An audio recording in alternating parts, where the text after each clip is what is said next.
its faithful pack the streets. Every year, thousands upon thousands of pilgrims from across the world flock here to worship in the place that is truly the beating heart of the Catholic faith. For many, Rome's status as a holy city begins with Christianity. But in fact, its origin as a sacred site owes everything to its pre-Christian past.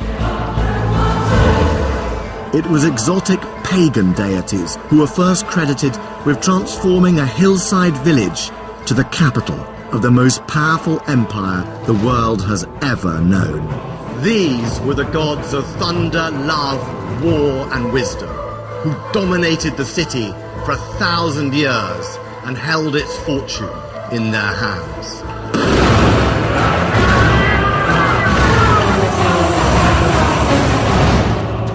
The very ground Rome was built on was considered sacred, from its temples to its sewers. You can smell putrefaction, sweetness of waste, but it also stinks of history. It's a secret world lost in time.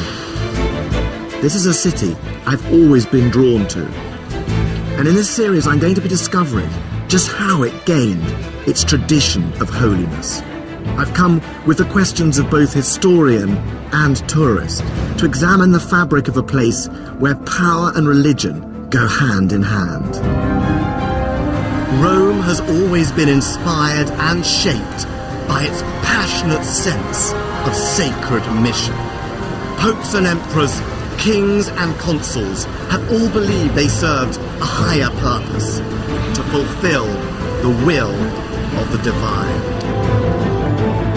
And in this episode, I'm going right back to Rome's pagan roots, to a world of empires won and lost, holy ambitions fulfilled, a place where signs from heaven could change the course of history, and men became gods.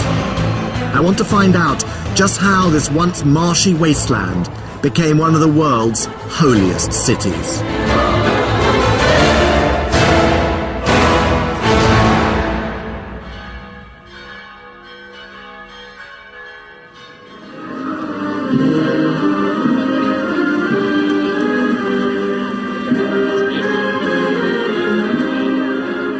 Every July, Rome celebrates one of its favourite festivals. It's a Catholic celebration in which a statue of the Virgin Mary gets a tour of Rome along the River Tiber. And she's off.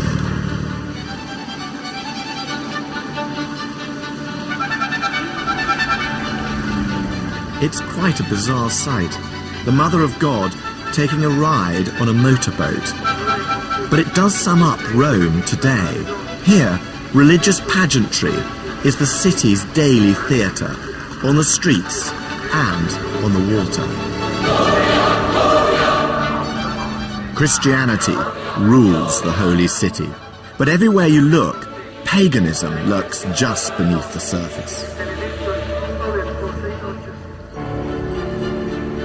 Images of Mary on street corners were once pagan shrines devoted to the household gods. Ancient temples have been absorbed into the fabric of Christian churches. And the Pope has a pagan precedent. The ancient Romans had their own high priest, the Pontifex Maximus. Even this procession has echoes of the pagan world. In 205 BC, there are stories of the Magna Mater, a foreign goddess being brought into Rome by boat right up this river, just like this, except it wouldn't have been motorboats, it would have been wooden boats. It wouldn't have been balloons, it would have been incense lamps. But the modern Christian Rome of today, in many ways, is not so far removed from the ancient pagan Rome of gods and emperors. And there's a clue to the origins of Rome's timeless sanctity in its founding myth. Every sacred city needs a creation story, and Rome is no different. It's a tale that defined the ancient Romans.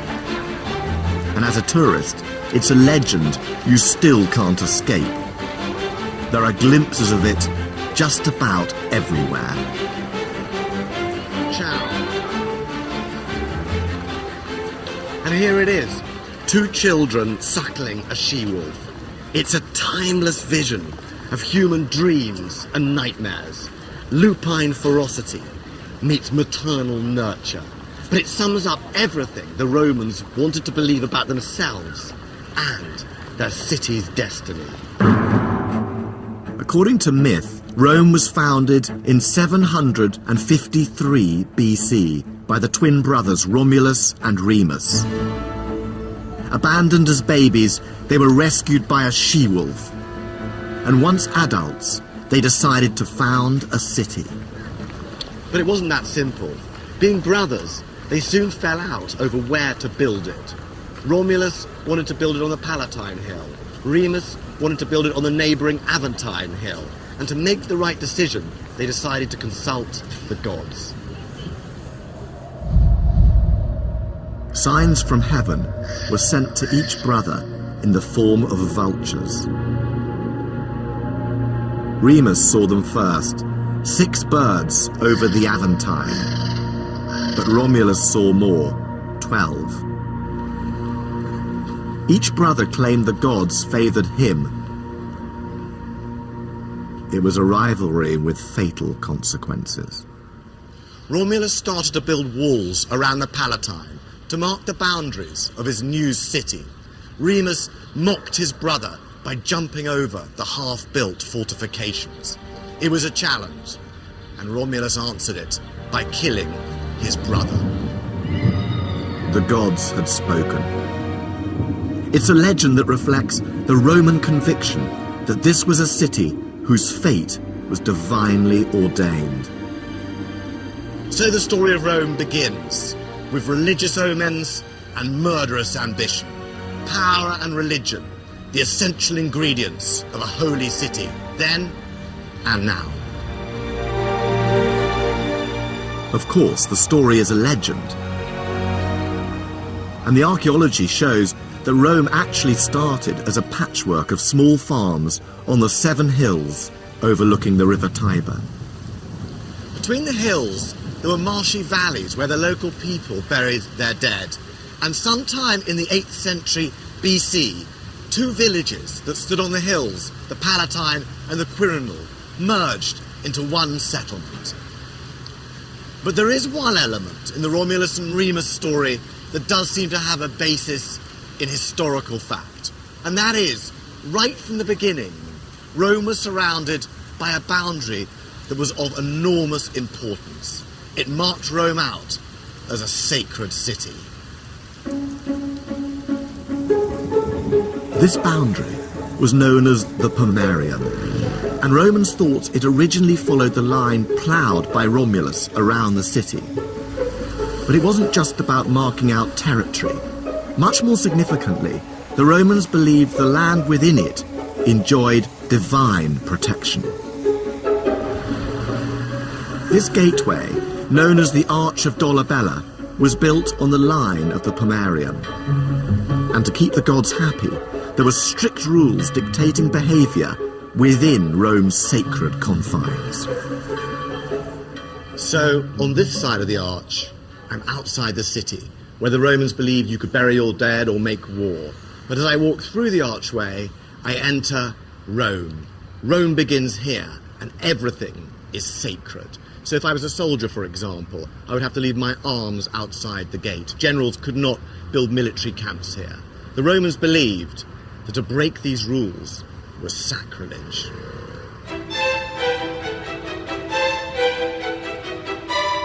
And this idea of what is and isn't sacred space has influenced the way the entire city has been laid out. It's why one of the main thoroughfares into Rome, the Appian Way, is lined with tombs. But only up to a certain point.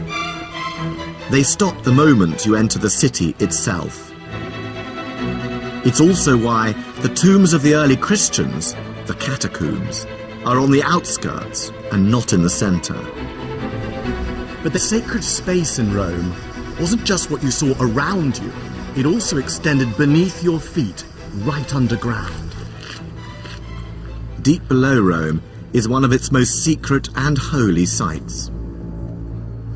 It's a network of sewers, but they weren't just to wash away the effluence of the Romans.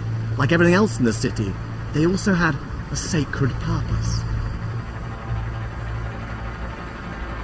They were said to be the brainchild of one of Rome's earliest rulers, Tarquinius Priscus, 5th monarch of the city, and one of a line of kings who ruled here. The entrance to the sewers is in the Forum of Nerva, and it's here I met up with Mark Bradley, for whom they are a personal passion. Truly an elegant look for the Dolce Vita. The sewers are still in use today, so precautions have to be taken.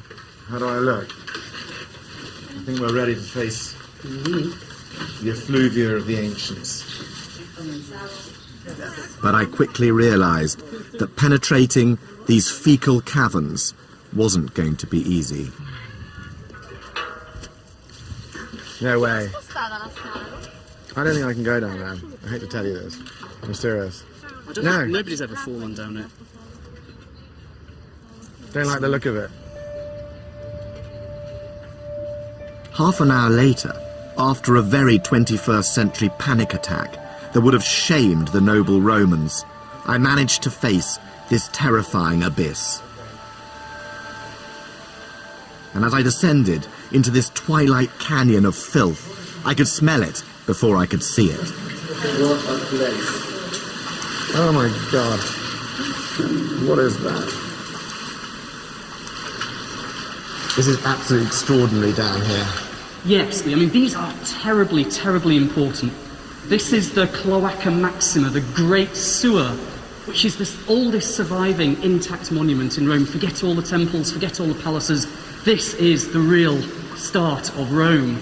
And one of the main functions of these sewers originally was to drain the forum that was being periodically flooded by the Tiber. It's massive. You can sail a boat through here, and the Romans boasted about sailing boats through here. Come on, let's explore.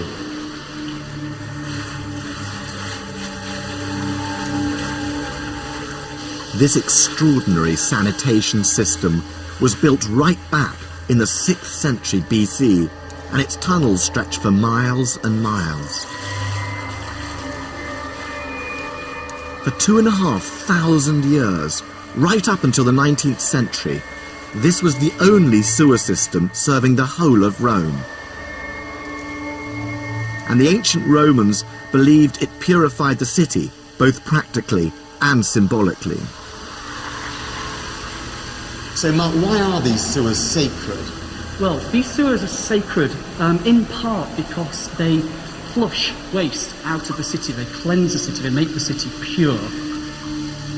And there are shrines marking particular points and junctions in the sewer. There's a very long-standing tradition in the history of Rome where unwanted elements of society, so criminals, deposed tyrants, even Christian martyrs, would be cast down here symbolically to be flushed out of the city. Which emperors were actually tossed down here? The one emperor who is very famous for this is the Emperor Elagabalus in the early 3rd century AD, who was a depraved young emperor who made a complete mess of Rome. He was eventually assassinated. His body was dragged really foully through the sewers and evacuated outside the city. That's all that's left of one of the last people to be here. The Romans believed this purging of the city was key to its very survival.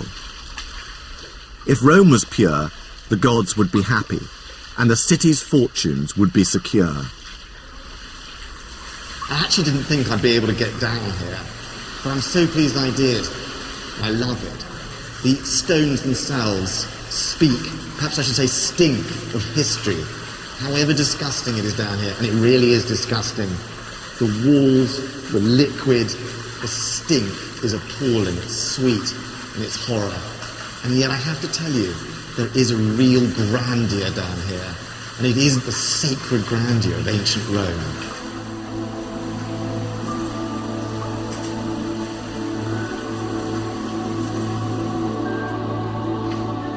This splendid subterranean world has shown me that right from its inception, Rome was regarded as a holy city, above and even below the surface. Oh my God, how lovely. Sunlight, air. Goodbye, ancient tunnels of Rome.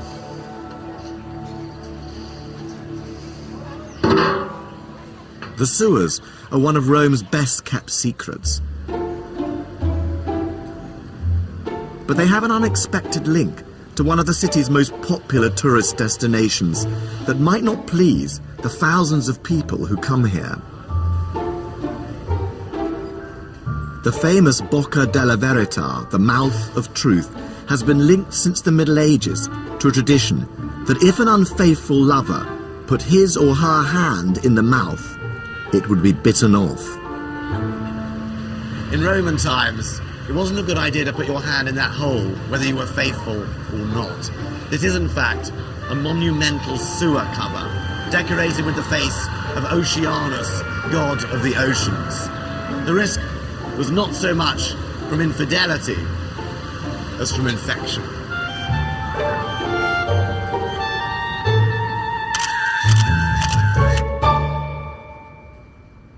The concept of Rome as a holy city was present from the beginning. And it not only shaped how the Romans designed their city, it also influenced every political decision its rulers made. The Romans were obsessed with the gods and their moods, and that governed how they behaved from dawn till dusk.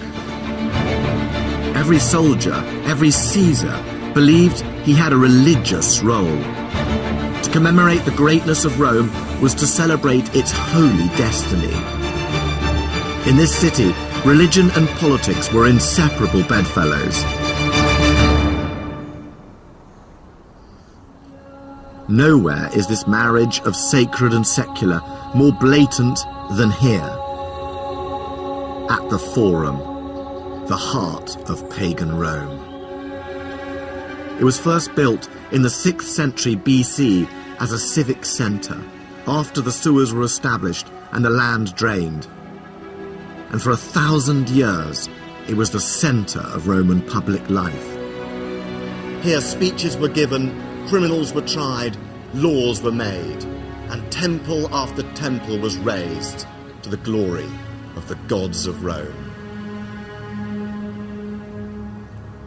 According to legend, this was home to another king of the city, whose influence shaped the earliest traditions of Roman life. His name was Numa Pompilius.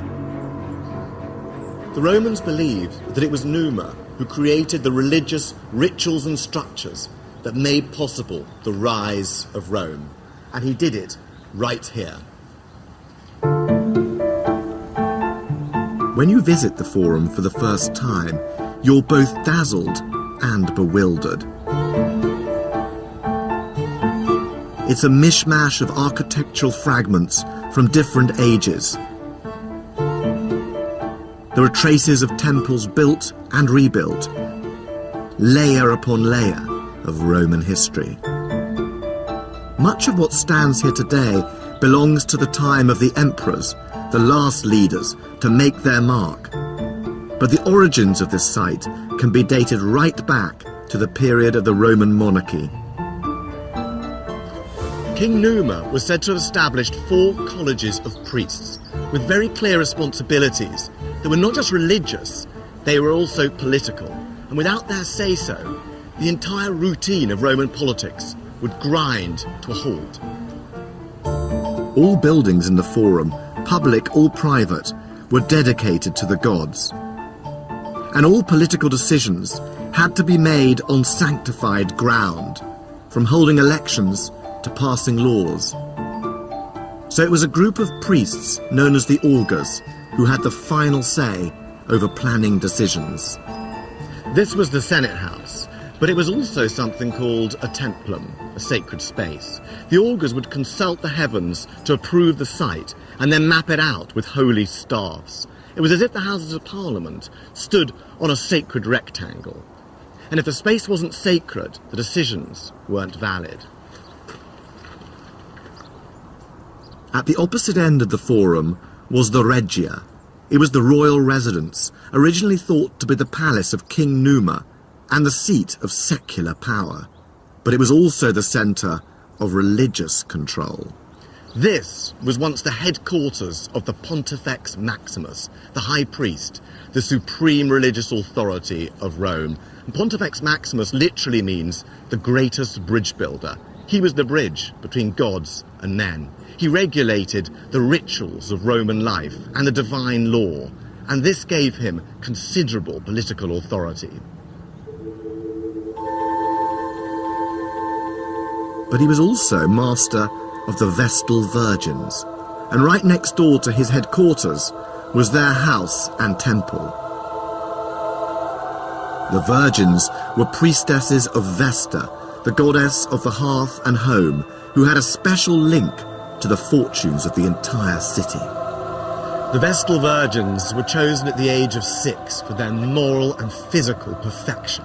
Their task was to tend the sacred flame of the sacred hearth of the city, and the Romans believed that if the fire went out, the city itself would fall. The whole forum was a place where religious practice ensured Rome's political decisions had divine backing.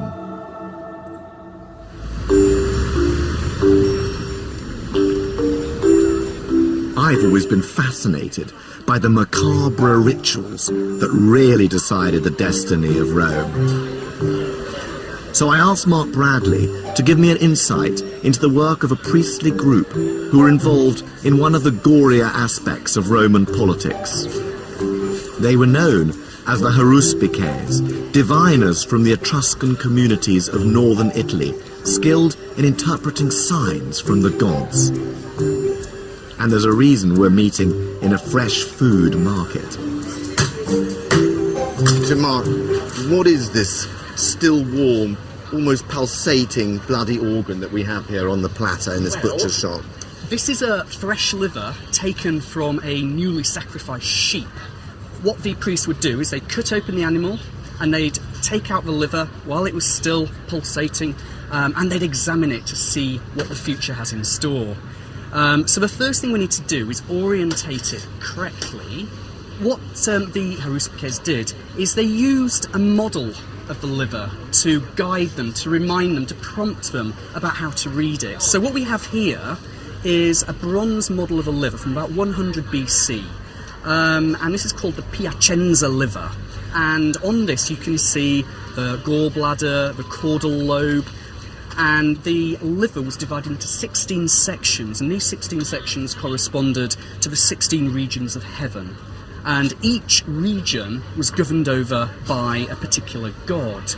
So what we'll do is have a look at this liver and see what it tells us. So this area here, around where the gallbladder was, is an area governed by war gods. And if you find a discoloration, a tumour, a blood clot, a bile pool or something like that in this area, that might mean that the war gods are not happy. This might not be a good time to go to war. Another area that's very interesting is all of this area, which is associated with the Etruscan god Tin, who is the equivalent of Jupiter in Roman cult. If he's not happy, you need to make a sacrifice to him, or you need to build a temple to him or something like that. Okay, so if I'm an emperor, my legions are massed, and I now want to invade Germany today and destroy the German tribes, can I march today? Can you read the organ? Well, this liver is remarkably clean. This is absolutely unblemished as far as I can see. This is a good time to do pretty much anything. I'm happy. Call in the centurions, we march today. Absolutely. If religion was an essential part of a politician's life, for your ordinary Roman, there was barely a beat in the day that wasn't overseen by a god. Buongiorno. For the average Roman farmer, it wasn't just about sowing, ploughing and reaping. To get a bumper harvest, they had to keep the gods happy too. In April, there was the festival of Cerealia, dedicated to the goddess of grain, which involved heading out to the Circus Maximus in the evening to watch foxes with torches tied to their tails. This apparently protected the crops from vermin. And then there was the festival to the god Rabigus, who governed mildew. To avoid an outbreak, farmers had to sacrifice a dog. And in October, to thank Mars for the harvest, it was a horse that got the chop. And private rituals were as important as public festivals. Families prayed daily to the household gods, the Lares, whose statues they kept at home in special niches. And they gathered for ceremonies in the fields to offer sacrifices, ensuring the crops would ripen. In fact, the Roman farmer had so many religious obligations, it's a wonder he had any time to tend his crops.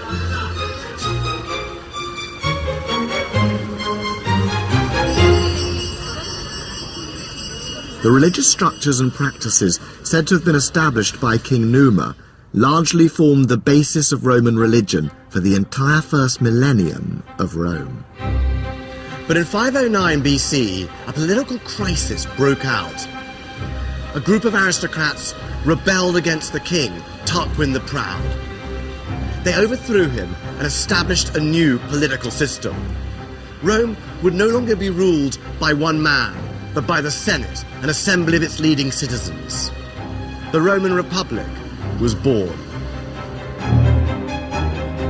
But whatever ideas drove the change, religion remained at the heart of the new regime. Indeed, the more successful Rome became, the more sacred the city.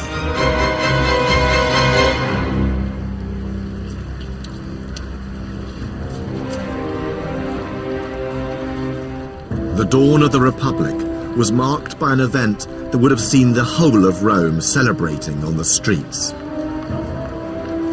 It was the dedication ceremony of a building that once stood here on the Capitoline Hill, the single most important temple ever erected in Rome. On the 13th of September, 509 BC, this spot above the Forum would have been packed with people. And what an awesome spectacle it would have been. They were there for the dedication of the vast new temple of Jupiter, Optimus Maximus, the biggest and brightest of the Roman gods. There was an altar outside for sacrifices, and the doors were always open, so passers-by could see the huge and gaudy statues of the gods within. For a Roman who was there that day, it would have been as magnificent as it was unforgettable. The entire ceremony was designed to remind the Roman people that the god Jupiter was the source of Roman glory. And for the new republic, this building marked a dramatic moment in the city's history. This was the opening ceremony of the first pagan cathedral of Republican Rome. The only surviving sections of the temple are now in the Capitoline Museum in their original position. The buildings in which the gallery now. Matthew Nichols believes it's a building that encapsulates the sacred ambitions of this new regime. What we're looking at here, Simon, is a wall that forms part of the foundations of the Temple of Jupiter. It's not the temple itself, it's merely the foundations that built a huge platform on which the temple sat. And how big was it? It was enormous. It was awe-inspiringly huge. You've got to imagine a podium that was perhaps the size of 2 Olympic swimming pools side by side, with the temple itself sitting up on top of that. So this dominated central Rome, this dominated the Forum. It looked down on the Forum, it looked out across the hills and valleys of Rome, it could be seen from a long way away, and it was a magnificent sight. Who built it, and what was its political significance? Its significance is really what it tells us about the ambitions of the Roman state. It was linked right from the start to conquest and the divine mission of conquest the Romans felt they had.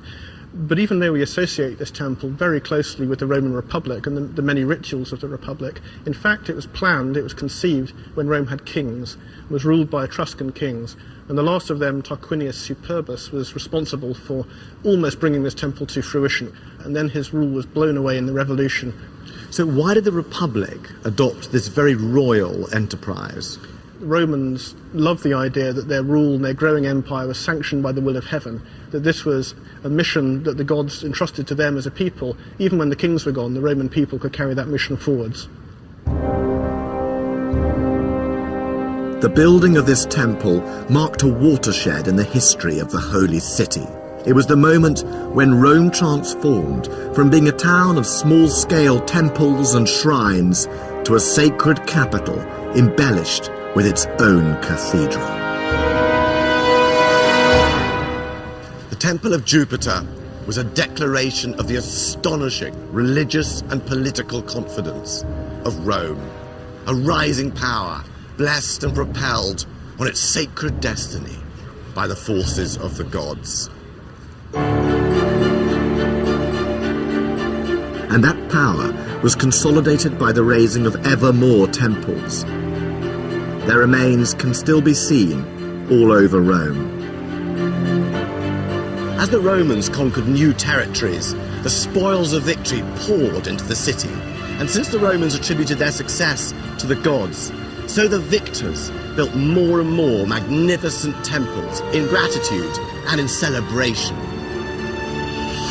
Gradually, the geography of the Holy City began to resemble a map of Rome's ever-increasing empire. And nowhere was Rome's acknowledgement of the gods clearer than in one of the city's most colourful military ceremonies. When a general returned from a victorious war, the Senate voted him something called a triumph, a parade through the city.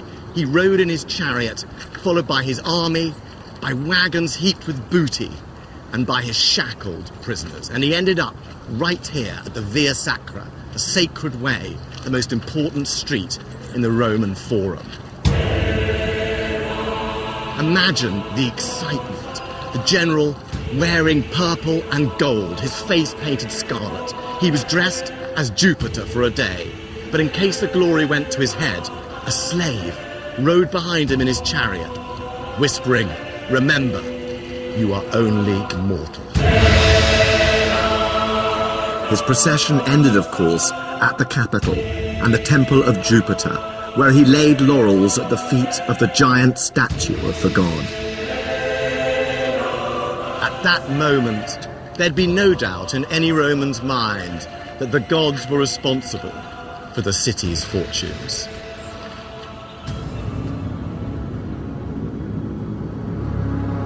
But the success of the Republic came at a price. It was the purity of Rome's religion that suffered.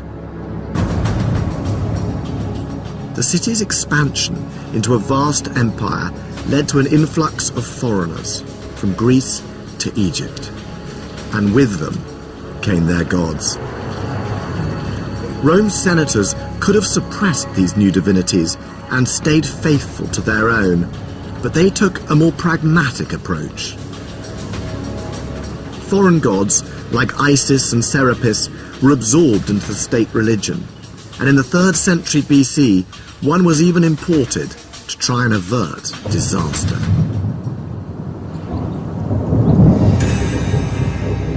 In 205 BC, Rome faced one of its gravest crises. For almost a century, the city was engaged in a power struggle for control of the Mediterranean. Its enemy was Carthage, led by the brilliant commander Hannibal. And it was a threat that led to the introduction of one of the most flamboyant and exotic new goddesses to the city, just in the nick of time. Rome's very existence was in peril. Strange portents and mysterious hailstone storms threatened danger, and in their panic, the Romans decided to consult the Sibylline books, sacred texts kept in the great temple of Jupiter. Their advice was clear: In order to avoid defeat by Hannibal and the Carthaginians, the Romans must import a foreign goddess from Asia Minor. Her name was Magna Mater, the Great Mother, and her arrival in the city and her acceptance as one of its official gods, that alone would help save Rome.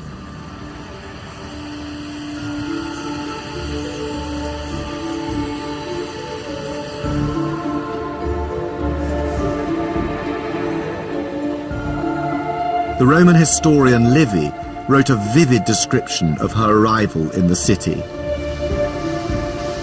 The goddess was shipped up the Tiber, accompanied by her cult officials, known as the Galli, self-castrated eunuch priests. And when she arrived at the river's bank, she was borne through the city, passed from hand to hand. The whole of Rome came out to meet her. Incense burners lined the streets, and all the Romans prayed that she would enter the city willingly.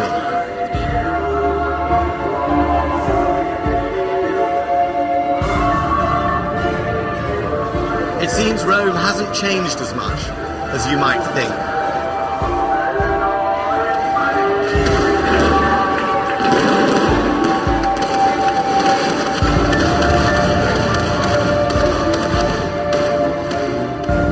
Shortly after her arrival, Magna Mater was given a home at the very centre of the city, a temple on the Palatine Hill, and her rituals were incorporated into the official calendar.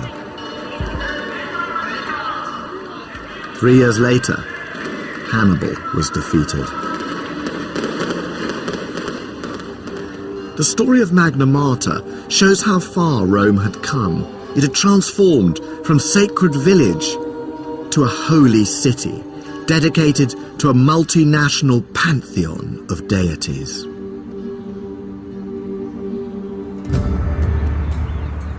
But in the 1st century BC, 700 years after its foundation, the whole city was to become a shrine not just to the gods, but to a man, and one man in particular. It was an innovation that had its roots in the rule of one of Rome's most outstanding leaders, Julius Caesar. Caesar's rise to power came at a time when violence, cynicism and corruption had taken hold of the holy city. As the empire grew, the struggle for control became more and more vicious, and religion was ripe for exploitation. Portents from heaven were interpreted to justify decisions. Omens and oracles were invented for political advantage. And in this world, one man stood out. Caesar was so exceptional, the Roman state was almost too small for him. Nicknamed by his own soldiers, the balding adulterer, he was a gambler, a risk-taker, and he was an arch-manipulator of religion for his own political ends. He even claimed to be descended from the goddess Venus herself. But his success provoked the jealousy and suspicion of the other nobles, with deadly consequences.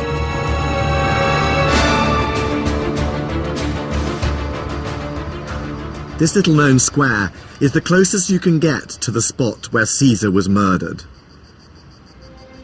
In the 1st century BC, these ruins were temples. And on the Ides of March 44 BC, Caesar was passing here when he was stabbed by a group of conspirators. At first, he fought back, but when he saw among the assassins was Brutus, his mistress's son whom he adored, he gave up. His murder was meant to save the Republic, but in fact, it just accelerated the end of the dream. With Caesar's successors, Rome would no longer be ruled by the Senate as a republic, but by a single ruler as an autocracy. And with this new political order came an innovation in Roman religion, which would once again have a huge physical impact on the holy city and on the daily lives of the ordinary people who lived here. The emperor wouldn't just be the most powerful political leader in the Western world. He was about to become the son of a god.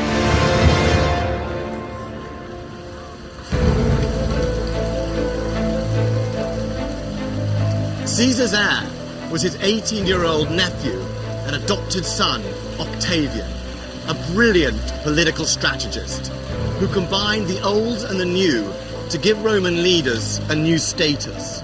They were no longer just generals and priests. They could also be gods. After Caesar's death, Rome was thrown into chaos, and a fight for power ripped the city apart.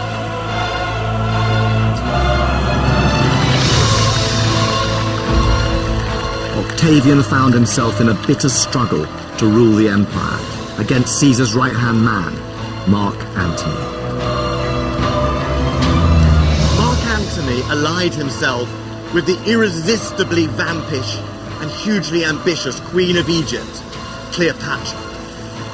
Together, they embraced an Eastern version of power and religion. But Octavian cleverly used this to turn the Romans against them. Antony and Cleopatra were defeated in battle and committed suicide. He by sword, she by snake. And Octavian became Rome's first emperor. Octavian's victory marked a crucial turning point in Rome's history. Under his regime, it became the most magnificent and sacred capital of the Western world. Romans began to call it the Eternal City. And Octavian had similarly grand ideas about his own status. When Octavian became emperor, he adopted a new name for his new role, Augustus Caesar. Augustus means consecrated by the augurs. It was a name that evoked the favour of the gods and the auspices that marked the founding of Rome.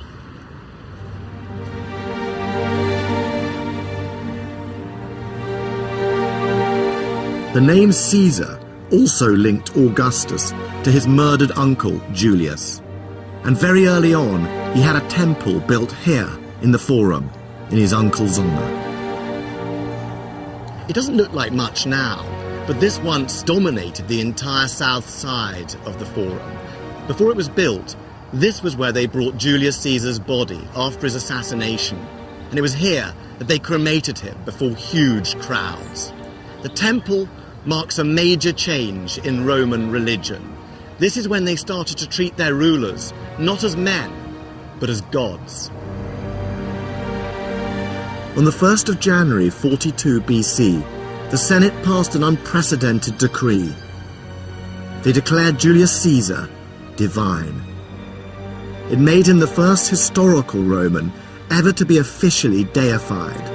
With a temple and priests, this mere mortal had now become a god. And if Julius Caesar was a god, then his adopted son Augustus had a new title, Divi Filius, son of a god.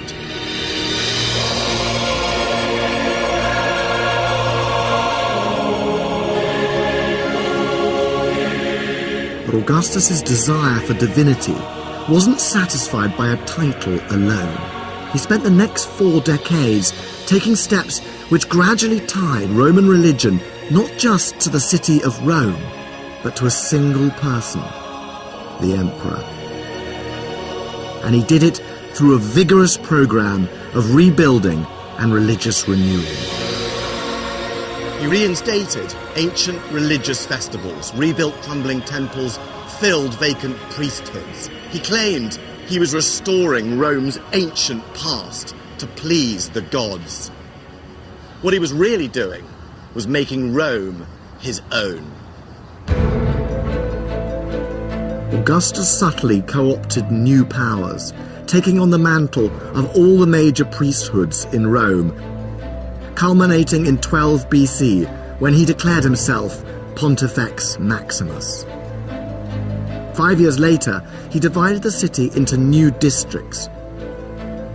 And on every street corner, he built a shrine.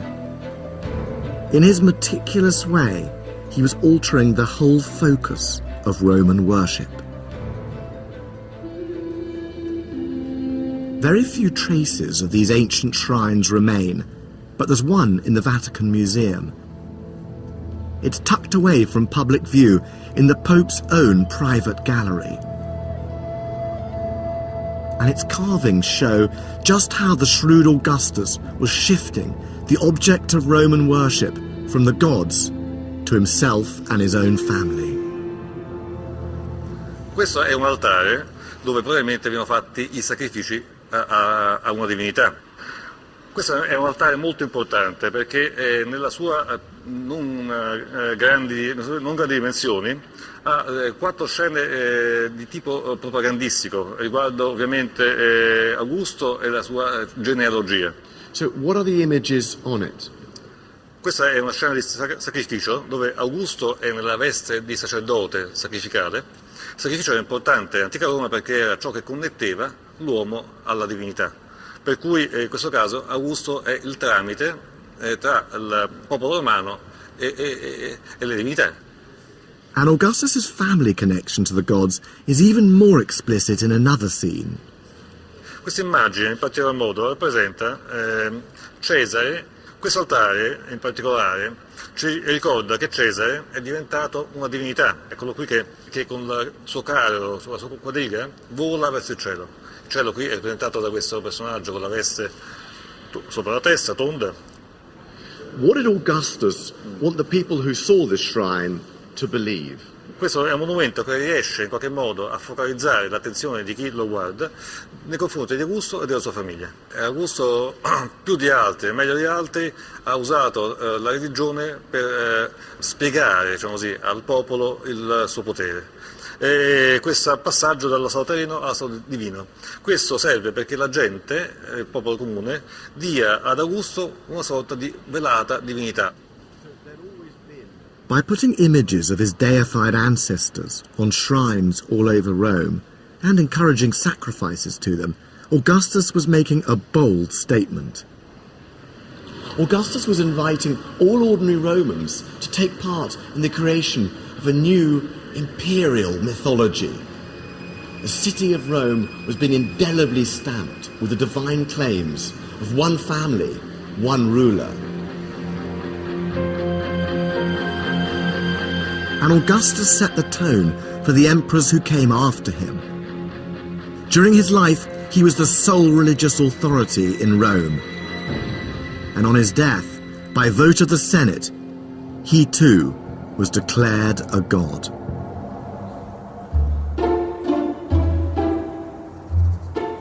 The Forum is a living testament to Augustus's precedent. Temples to deified emperors would soon dominate this sacred space. So here is the temple to the Emperor Antoninus Pius. And here, these columns were the temple to the emperors Vespasian and Titus. Now, Vespasian, who was a bluff soldier, kept a sense of humour about divinity. When he lay on his deathbed, he joked, "I think I'm about to become a god." But other emperors lacked his sense of detachment. The demented Emperor Caligula cavorted as the goddess Venus in a gorgeous, bejewelled dress. The Emperor Hadrian took all of it a step further when he deified his young, gay lover. And as for Nero, he built a 120-foot statue of himself as the sun god, right here in the centre of Rome. But it was the imperial cult and its demands that provoked a minor challenge to Roman religion with world-shattering consequences. A new generation of foreign sects was starting to gain popularity in the city, and one in particular showed resistance to this worship of emperors. That cult was, of course, Christianity. And 300 years after its emergence, it would entirely reshape the city of Rome. The pagan temples would be converted into churches, leaving the Roman gods to crumble into dust. But when it first arrived in Rome in the 1st century AD, Christianity looked less like a force to be feared and more like a sect of cranks with peculiar and preposterous beliefs worthy of mockery.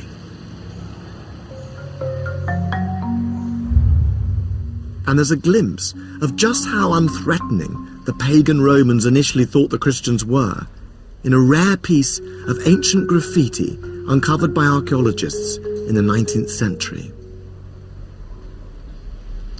So here it is. It's very small, and it's very hard to see, but I find it absolutely fascinating. What we have here is a human figure being crucified on the cross. What's bizarre about it is that the person being crucified has the head of a donkey.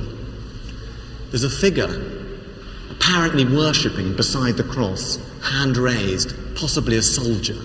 And underneath it says, Alex Amenos worships his God. Now what's remarkable about this is it's the first ever representation of the crucifixion in history. What's interesting is that it's clearly not by a Christian at all, but by a pagan Roman. The graffiti dates from between the 1st and 3rd centuries AD, and at that time, the symbol of the cross wasn't something the Christians were proud of. Crucifixion was a shameful death, the method of execution for the lowest criminals, like showing someone today with a noose round their neck. And in the earliest Christian art, the cross doesn't appear at all. So this pagan graffiti artist is deliberately mocking and insulting Christian worshippers. To show Jesus with a donkey's head is the cruelest cut of all. And donkey worship wasn't the only tittle-tattle circulating about the Christians. They were also rumoured to practice magic, indulge in ritual cannibalism, and even incest. It was all good gossip for the Roman on the street. But within 200 years, rumour had turned to concern, as Rome's elite realised this new sect was persistent and potentially dangerous. The Christians were well organised. They recruited thousands of new followers. But worst of all, they refused to take part in the Roman state religion, claiming that they worshipped only one god. They were beginning to look less like a bunch of harmless and superstitious eccentrics, and more like a movement of defiant subversives who could no longer be controlled. The Roman elite had in the past tolerated foreign gods, but they were always clear that whatever people's private beliefs, public loyalty to Roman religion came first. After all, the fortunes of the city were at the mercy of the pagan gods. Snub them, and the consequences could be catastrophic. So if a group like the Christians failed to pay due respect, how would the gods react? The fate of the city and its empire hung in the balance. And in the 3rd century, it seemed as if their fears were justified. The Roman Empire was beset by invasion, civil war, and economic depression. It was on the verge of collapse, until the reign of a new emperor, Diocletian. He was a superb general who restored order by conquest, reform, and restoration of the old gods. But one sect resisted. And when Diocletian's palace burnt down and the army's sacrificial portents looked bleak, the Christians were blamed for failing to honour the Roman gods. Diocletian decided to solve the problem by force. In 304 AD, he ordered every citizen of the empire to sacrifice publicly to the Roman gods. and if the Christians refused, they would be executed. It was a strategy designed to drive the Christians into the open. Yet despite the threats, they remained defiant. Rome's senators were baffled. Why would anyone risk their lives for this upstart cult whose founder died a criminal's death in a Roman outpost, when the pagan gods had delivered the riches of empire? Yet still, pagan Romans were choosing to convert. And here, in the suburbs of Rome, there's a fascinating clue as to why. This is the catacomb of Priscilla, where Christians were buried in the first centuries of the church. And it's one of the few places in Rome that they've left their mark. The walls are covered by their paintings. And there's one that gives an insight into just why pagan Romans were choosing to face execution for this new Christian god. So here it is. This is a biblical scene from the Old Testament book of Daniel. And it tells the story of these three Jewish characters who were in exile in Babylon from Israel. They refused to pray to the image of the king of Babylon, Nebuchadnezzar. And as a result, they were sentenced, as you can see, to die horribly in this fiery furnace. Parallels for Christians facing persecution in Rome were clear. But there's a twist to the biblical story which gives this image another dimension. What's surprising about this is that if you look closely, these characters are praying, but they're not burning. The book of Daniel says that they were able to walk unscathed among the flames and emerge entirely unharmed. Their God had saved them. But for Christians, this had another layer of meaning. The Christian God would not only save Christians from persecution, he would also save them from death itself. Christianity offered eternal life. And this belief in eternity had huge appeal in this pagan city. For your average Roman, life expectancy was only 29, and daily life was hard. For the poor, the slaves, the pagan Romans at the bottom of the pile, this Christian idea of a new life after death offered hope amidst the grind of unrelenting poverty. The Roman gods may help you conquer an empire, but they didn't offer immortality. It was a masterstroke. Rome's leaders might be worshipping its pantheon of pagan gods, but some of its people were starting to look elsewhere.